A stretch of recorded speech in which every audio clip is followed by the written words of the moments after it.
Shalom Ubracha, que le bon Dieu vous donne la santé, bracha vatzlaha, la santé, la joie, la prospérité, si Dieu veut. Aujourd'hui, mes amis, nous allons parler de une belle histoire que j'ai entendue, que beaucoup des tzadikim racontent sur le roi Napoléon. Vous savez que le roi Napoléon, il était un grand guerrier, et à la fin, il est mort, pas mort, il a perdu la guerre de Waterloo contre les Anglais. Mais pendant son règne, il a fait plein de guerres. Et pendant les guerres qu'il a fait Napoléon, il y avait une guerre importante contre les Russes. Et l'une des guerres, je ne peux pas vous dire quelle guerre, mais c'est une histoire qui est très connue.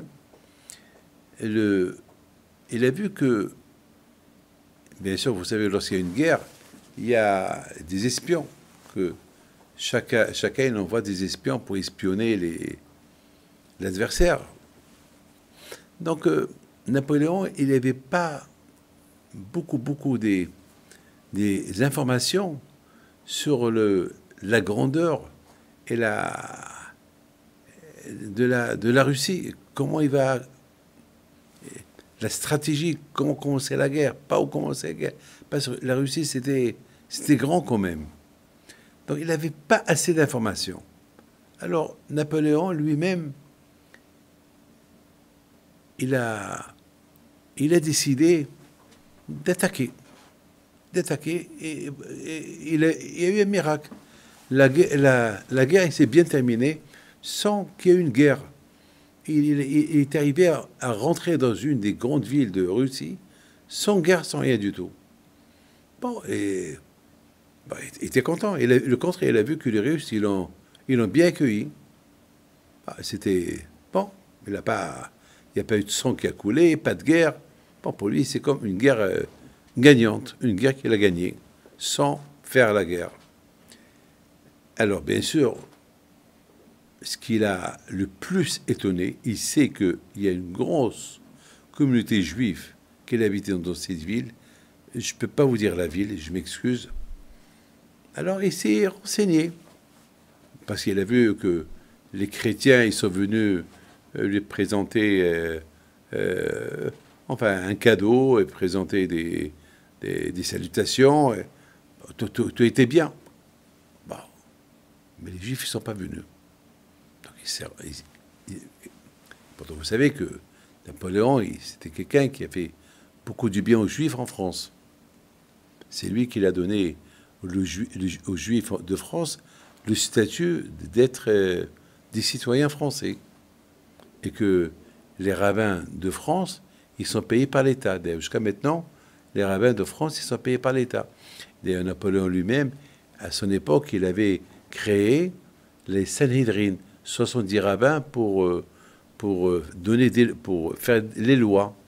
Il y a beaucoup des lois françaises aujourd'hui et qui sont en France grâce à ces rabbins. Bon, aujourd'hui, ils sont devenus des lois françaises, mais bon, les rabbins, ils ont participé à beaucoup des choses dans la vie de France.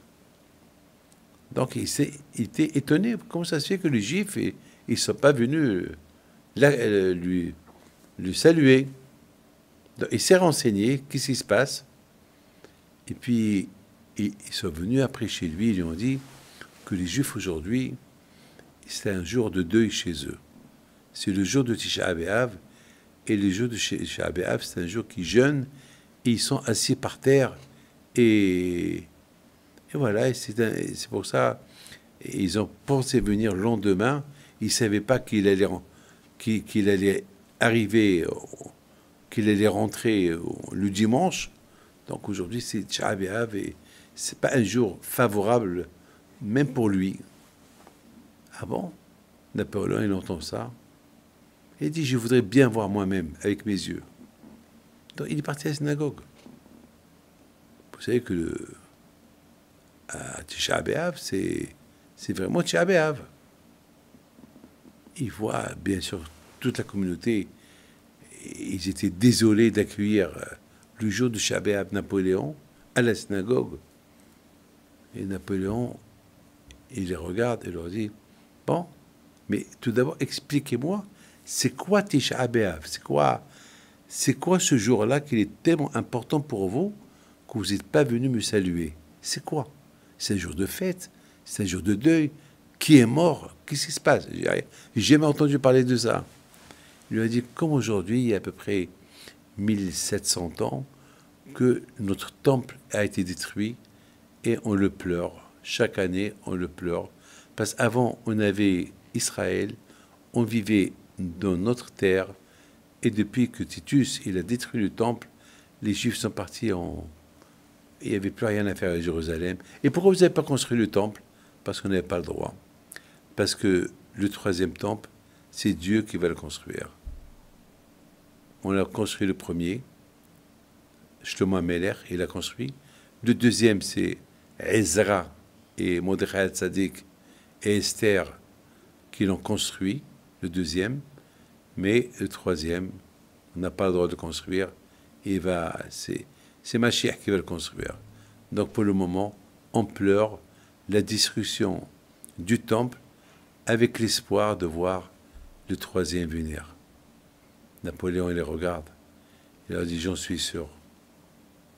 Un jour, vous allez le voir. Si après 1700 ans, vous avez l'espoir du troisième temple, vous êtes des Juifs, vous êtes très intelligents, vous n'êtes pas bêtes, vous ne pleurez pas pour n'importe quoi. Si vous pleurez la destruction du premier temple et du deuxième temple, et vous attendez le troisième, c'est qu'un jour vous allez le voir. Alors, mes amis, je vous dis une chose. Si Napoléon, qui n'est pas juif, il a réussi à comprendre tout seul que lorsqu'on pleure quelque chose, on va l'obtenir après, alors qui sommes-nous pour ne pas y croire à ce que Be'ezrat Hashem, Mashiach va venir, il va nous construire le troisième temple. Que Hashem vous protège. Amen.